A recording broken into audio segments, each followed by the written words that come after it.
시청자 여러분 안녕하십니까. 지금부터 저녁에 안보정론을 시작하겠습니다. 자, 이번 시간에는요, 맨 먼저 인선 문제를 말씀을 드리겠는데, 이게 뭐 매일같이 바뀌는 것 같아요. 뭐 이번 주 안으로 한다고 그랬는데, 지금 보도를 종합하면 생각보다 또 늦어진다. 이런 입장이 나오고 있어요. 자, 그래서 요 내용을 인선관계를 그래도 상당히 민감하기 때문에 말씀을 드리고, 어제에 이어서 요즘은요, 이화영이가 술판을 벌였느냐 안 벌였느냐, 요게 이제 거짓말이라는 것은 우리는 다 아는 거 아니에요. 그런데 민주당은요, 갈수록 강도가 세지고 있습니다. 제가 처음부터 이거 검사 탄핵으로까지 가고, 결국은 이제 심판론에, 검찰 독재 심판론에 불을 붙이기 위한 작전, 꼼수다 했는데요. 결국 오늘 이제 민주당에서 검사 탄핵 얘기가 처음으로 나왔어요. 자, 그런데 오늘 또 이화영 쪽에서 입장을 또 바꿨습니다. 예. 이거 매일매일 바꾸는 거 알려드리는 것도 참 피곤하네요. 이거 여러분들께서는 그냥 뭐 매일같이 디테일하게 아실 필요는 없겠지만, 요렇게 매일 거짓말로 일관하고 있는 이화영 측 입장을 보면 결국은 이재명이 방탄 치려는 작전밖에 더 되느냐. 그래서 우리 여권에도 더 이상 방탄 이거 치지 말아라, 이런 비판을 하고 있습니다. 자, 그래서 요 내용을 자세하게, 그래서 이제 수원지검에서도요, 조목조목 반박하는 입장문을 오늘 또 내놨는데, 제가 말씀이, 그래서 이거 계속해서 이것만 할 거냐, 수원지검 바로 고발 조치를 해라. 어차피 고발 안 가면 이거 종이호랑이밖에 더 돼요. 앞으로는 법적 조치 취하겠다 했으면 약속을 이행해야죠. 그래서 민주당하고 딱 맞짱 떼야죠. 뭐가 겁나서, 어차피 지금 민주당은요, 고하고 가는 겁니다. 그럼 검찰도 고하고 가야죠. 결국은 진실 게임으로 번지는 수밖에 없고, 이미 번져 있잖아요. 바로 뭡니까? 살인은 항상 진실이 이기는 거예요. 그렇죠? 이 진실 게임에서. 요거를 믿고 가달라, 이런 얘기를 하고 싶고요. 그리고 조국이가 말이죠, 오늘 윤석열 대통령이 아침 일찌감치 8시에 지금 4.19 기념탑을 참배하고 나왔는데, 왜 도둑 참배했느냐. 역시 조국다운 발상이죠. 이렇게 입장을 내놨어요. 여기에 용산이 열불이 났습니다. 도둑 참배라니. 너는 너무 자기애가 강해. 예, 자기애, 이게 좀 잘 안 쓰는 말인데, 자기애가 강한 게 아니라 너무 독단에 빠져 있다, 이게 얘기죠. 그래서 과거 사례까지, 보험부까지 나서서 치고 나섰습니다. 자, 그 다음에 MBC가 또 사고를 일으켰네요. 지금 이스라엘이 지금 이란을 때렸어요.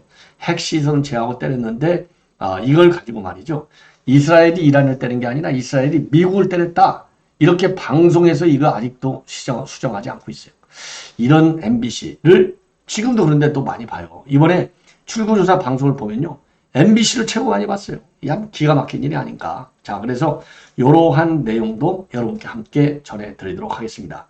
자, 인선과 관련해서는요, 여러분들 우선 인선 내용이 이제 제일 중요한데요. 지금 뭐 저도 이거 거의 빠짐없이 다 말씀드렸는데, 최근에, 그리고 기존에 지금 이제 그 비서실장 먼저 말씀을 드리면, 맨 먼저 나오기 시작한 게 원희룡. 그렇죠? 원희룡하고 박영철, 양정철, 이 둘이 나오다가, 그 다음에 장재원이가 나와서, 장재원이는 거의 고민 중에 있는데 받을 것 같다. 자, 이렇게까지 나왔는데, 지금 장재원 쪽에서는요, 공식적인 또 제안은 받은 적이 없다, 이렇게 나오고 있어요. 헷갈려요. 예. 그러다가 이제 언론에서, 그리고 야당에서 비판이 나오니까 양정철 카드는 뒤로 가고, 새롭게 나오는 인물들이 바로 누구냐? 바로 이제 이 정진석이가 나오기 시작했습니다. 자, 그러다가 이제 정진석은 또 총리 쪽으로 나왔어요. 그런데 총리 쪽으로 정진석 의원이 지금 간 것은, 그냥 이거는 아주 소설로 지금 되어 있네요. 지금 현 보도 시점에서는. 그리고 이 비서실장과 관련해서 자의반 타의반 인물도 상당히 많이 나오고 있다. 예, 이렇게 되어 있고, 지금도 보도를 보면은요, 여전히 원희룡 카드하고, 그 다음에 또 하나 지금 여러분께 잘 아시는 대로, 예, 장재원 카드, 그리고 정진석 카드는 여전히 좀 살아있다. 그리고 양정철이는 좀 뒤로 물 건너갔다, 이런 지금 보도가 나오고 있고, 그리고 김한길 카드도 여전히 살아 있습니다. 자, 그리고 이제 총리 카드로는요, 처음부터 얘기했던 박영선이, 요것도 아직도 살아있는데, 지금 언론의 평을 보면 지금 야권에서까지 반발하는데 이거 밀어붙일 수 있겠느냐. 그래서 사실상 박영선 카드는 이제 죽은 카드나 마찬가지 아니냐. 자, 이런 평가가 나오고 있어요. 자, 그 다음에 이제 이 김한길도 여전히 살아있고요. 그러면서 지금 자천, 타천으로 거론되고 있는 인물이 오연천 전 서울대 총장하고 이재호. 이재호는 뭐 이 박지원이가 꺼냈잖아요.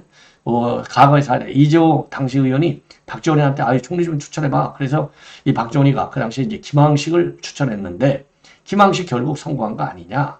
그래서 자기한테 요청을 한다면 이재호를 추천하겠다. 이렇게 얘기해서 이재호하고 오연천의 경우에는요. 어떤 공식 라인에서 거론다기보다는 뭐 타천 형식이 많이 거론되고 있는 그런 상황이 아니냐. 자, 이렇게 평가가 되고요. 권영세 의원이 오늘 이 라디오에 나가서 인터뷰한 내용을 보면은 지금 대통령실 참모 비서실장 플러스 알파 수석들 이게 임명이 굉장히 급하다. 그래서 이번 우선 대통령실에서 먼저 인선을 하고 그리고 총리는 다음 국회하고 일을 해야 될 총리 아니냐. 그래서 총리는 다음 22대 국회 개원이 되면 임명하는 게 좋겠다.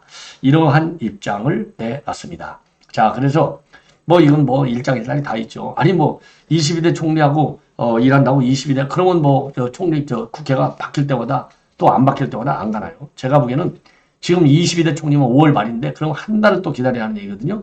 그럼 청문 과정이 또 한 달 걸려요. 그럼 2달, 3달 기다리는 얘기인데 이거는 국정 공백 현상이 굉장히 심해지는 것이고 그 다음에는 그러지 않아도 뭐 레임덕이니 대도덕이니 난리를 치고 있는데 그러면 대통령 스스로가요. 국회에 발목 잡고 국회가 오라면 오고 가라면 가는 국회의 국정이 질질 끌려다니는 형국의 첫 단초를 대통령실이 만들어 놓는 거나 마찬가지예요. 저는 그래서 권영세 의견에는 저는 동의하지 않습니다. 하루가 여거마다 아니 지금 뭐 총리 따로 뭐 비서실장 따로 한다고 야당이 공격 안 합니까? 한 칸에 그냥 다 싹 던지고 어차피 공격 받을 거 아니에요. 그러면 방어할 것 철저히 방어하고 방어가 안 되는 것은 죄송하다 하고 끝까지 한번 맞짱 뛰는 것이죠. 뭐 어차피 누가 임명이 되더라도 그 야당이 어마어마한 태클 벌 거는 사실이에요. 그래서 제가 보기에는 윤 대통령이 총리 임명의 경우에는 뭐 비서실장도 마찬가지고 야권이 반대를 덜한 카드에 방점을 찍고 선수를 고르고 있다고 하는데 그 작전이 맞는 것 같습니다. 자, 그래서 지금 이제 김한길, 박영선 뭐 이런 사람들 쭉 하고 박영선 카드는 이제 조금 뒤로 밀려가고 있다. 예. 자, 이 정도로 지금 거론이 되고 있어서 전반적으로 흐름을 보면요. 지금까지 거론됐던 사람들이 계속 거론되고 있고 그리고 시간은 그러니까 이제 선수, 후보들은 바뀌지 않는데 타이밍만 뒤로 밀려가고 있는 그러한 상황이다. 그만큼 고심의 고심을 거듭하고 있다. 이렇게 이제 보시면 될 것 같아요.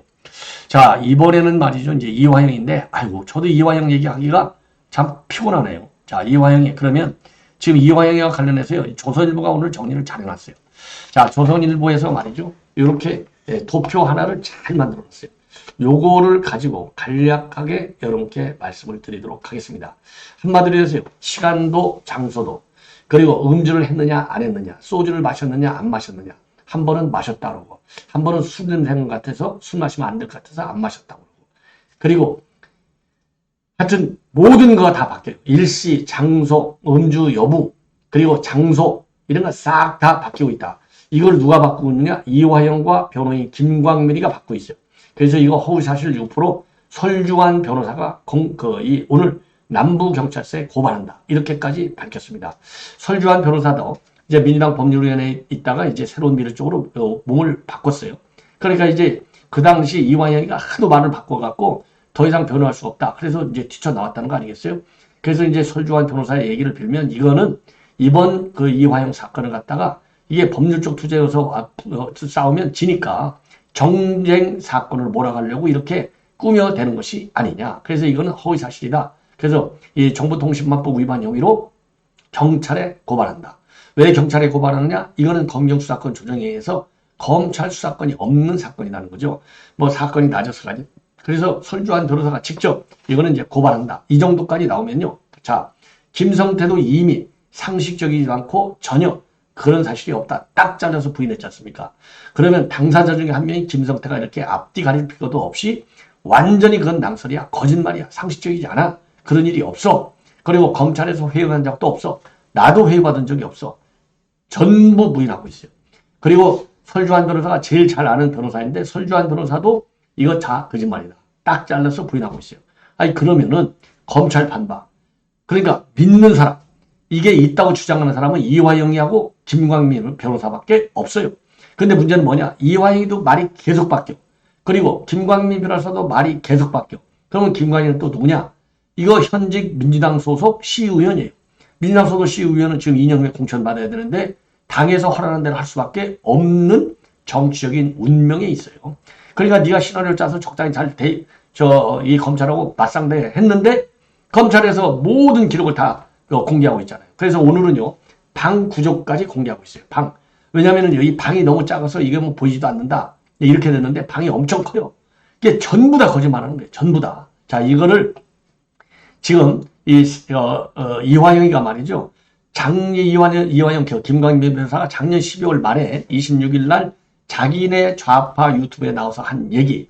장소는 1315호실. 그러니까 이제 검사실 바로 앞에 있는 창고가 1315호실이라는 겁니다. 그 당시 뭐라고 얘기했냐. 교도관이 제지하면서 검사한테 항의를 했다. 자, 그런데 이화영이랑 참석을 했는지, 그리고 음주를 했는지, 여기에 대해서는 언급 안 해요. 그냥 교도관이 제지하면서 검사한테 이럴 수가 있느냐? 항의했다라고까지만 얘기하고 있어요. 그러니까 술 먹었는지는 얘기 안 해. 그때까지만 하더라도요. 그러다가 언제 얘기하느냐? 언제부터 이제 이 변호사가 술 먹었다고 했느냐? 먼저 자기네들이 시나리오를 다 짰겠죠. 4월 4일 날 이화영이가 법정에서 내가 술 마셨어. 그래갖고 회유 압박을 당했어. 요거 하니까 그 이후로부터 술 마셨다고 주장하다가 술을 도저히 마실 수가 없어. 그러니까 술 냄새가 나갖고 술인 줄 알고 이제 안 마셨어. 말을 확 바꾸는 거예요. 그럼 이화영이가 4월 4일 날 뭐라고 했느냐? 4월 4일 날 법정에서 진술한 거예요. 이화영이가 말이죠. 자, 요 내용을 말씀을 드리면, 자, 요거를 이제 이렇게 키우면 여러분들 좀 잘 보이실 거예요. 자, 조금 더 키우겠습니다. 예. 뭐라고 얘기했느냐? 이화영이 소주 마셨다. 그리고 얼굴이 빨개졌다. 한참 얼굴이 진정되고 난 다음에야 구치소로 기소하였다. 이렇게 이화영이가 주장을 했어요. 그리고 장소는 어디서 먹었느냐? 1315실 검사실 바로 앞에 있는 창고방에서 먹었다. 딱 했는데 이 교도관이 음주 당시 교도관이 개호했는지 여부에 대해서 지금 이제 사실관계는 뭐냐? 교도관이 알고 있었는지 여부는 자신이 판단할 문제가 아니다. 이렇게 이화영이가 말을 돌려요. 예. 교도관이 알고 있었는지 교도관하고 같이 술 먹었다고 주장해놓고 교도관이 알았는지 몰랐는데 내가 판단할 문제가 아니래요. 이 이화영이 법정에서 거짓말하는 건 여러분들 다 보셨잖아요. 자, 그러다가요. 지난 이 4월 17일 언론 인터뷰에서는 이화영 측 변호사 김광민이가 뭐라고 얘기했느냐. 이제 검찰이 반박하고 난리가 났잖아요. 그러니까 6월 30일 직후에 술을 먹었을 것 같다. 그리고 시간은 5시에서 6시 사이인데 시간은 장소는 검사실 안에 있는 영상 녹화실에서 먹었다. 그러니까 벌써 장소가 앞에는 검사 앞에 있는 창고에서 먹었다 했다가 이제 검사방 바로 옆에 있는 그 검사방 안에 녹화실이 있고 휴게실이 있는데 녹화실 먹었다고 주장한 거예요. 그리고 시간은 대여섯 시, 5, 6시경.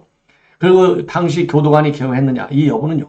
교도관은 영상 녹화실 대기 공간에 있었다. 이렇게 이화영 변호사가 주장을 하는 겁니다.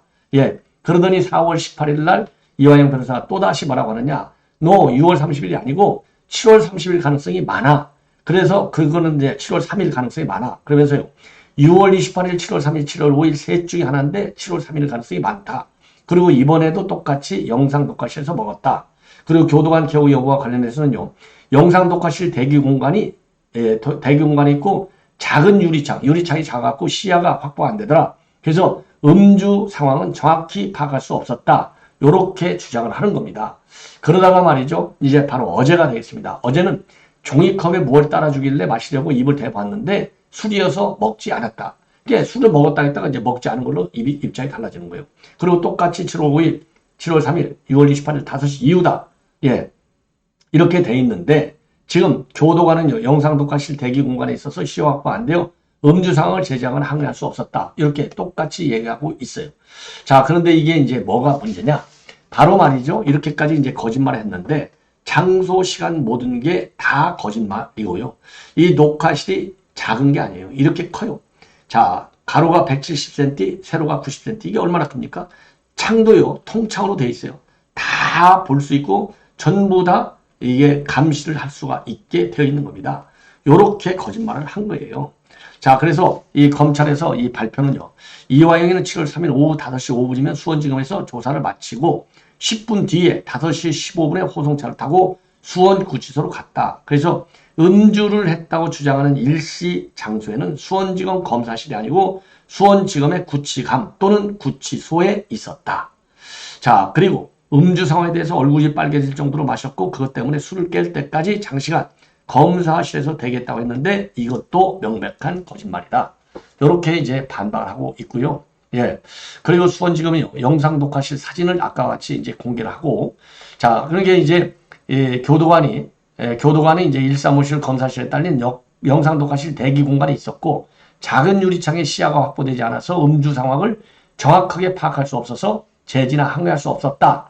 이런 종전에 이제 김 변호사가 주장을 했어요. 그런데 자, 이런 내용, 이렇게 이제 이거 다 거짓말인 것이잖아요. 예.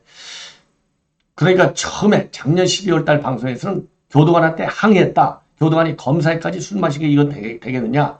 항의했다고 돼 있는데, 지금 이제 어제 입장에서는요.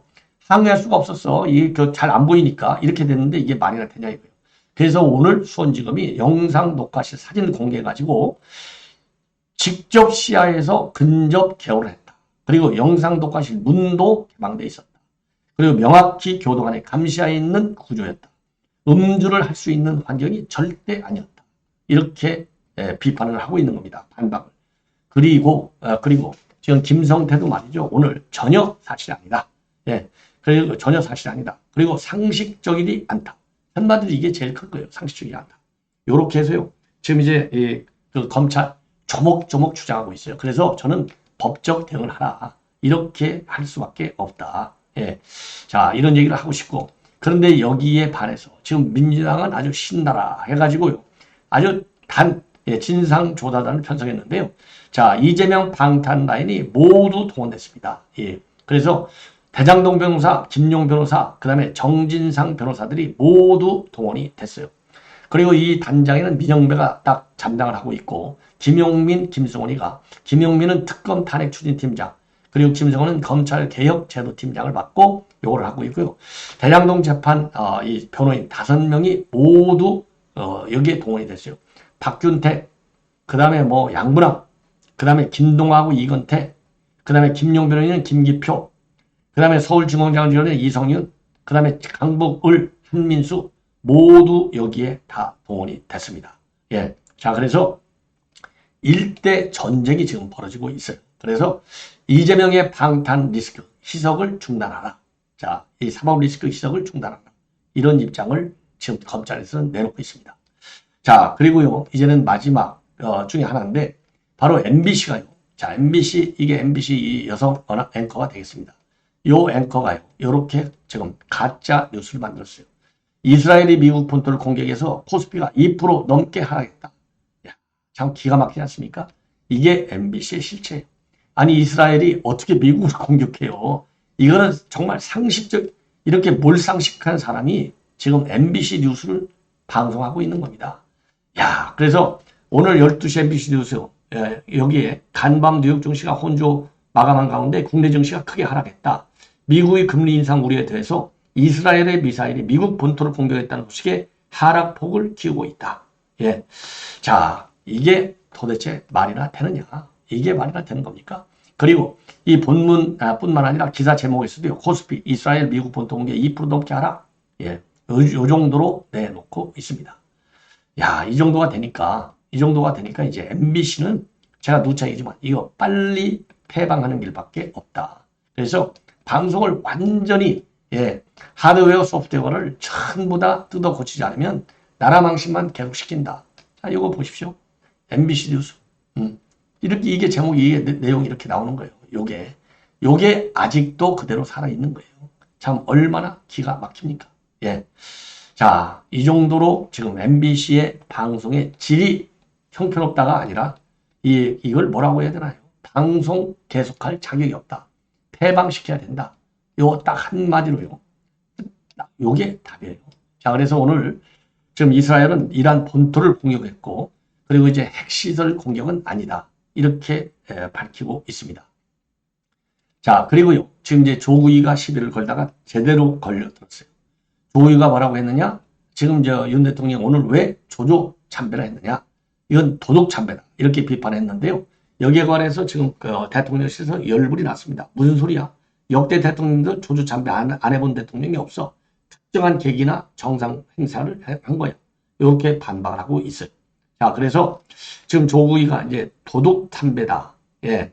요거와 관련 대통령실 입장은 자기의 생각이 과하다. 예. 이렇게 비판하고 있습니다. 조국이가 아침에 뭐라고 얘기했느냐?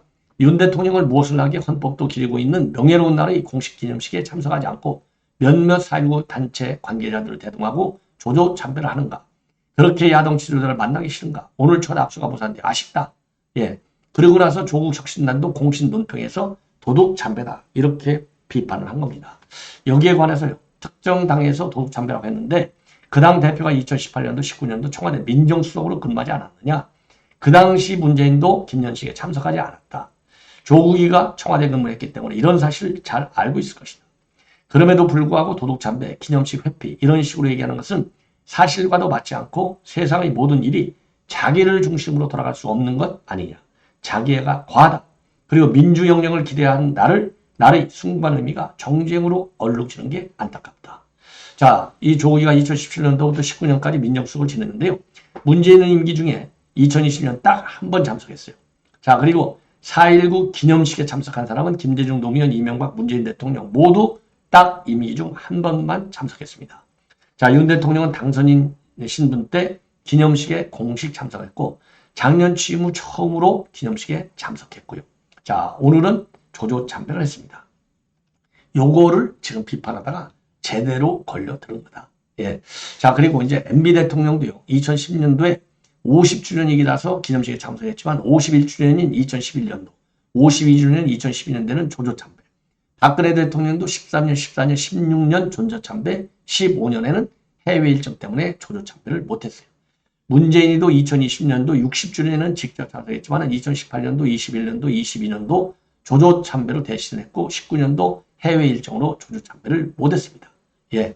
그리고 윤 대통령 좀 전에 말씀드린 대로 당선인 때 참배를 했고 2023년 기념식에 공식 참배를 했습니다. 자, 이 정도가 되니까 이 가짜 뉴스를 만들고 선동하고 말이죠. 예, 국민을 현혹시키고 국민을 사기치는 이 장본인이 조국, 이재명 아니겠습니까? 놀랄 일이 아니죠. 예. 자, 이것으로 본 방송을 마치겠습니다. 대단히 고맙습니다.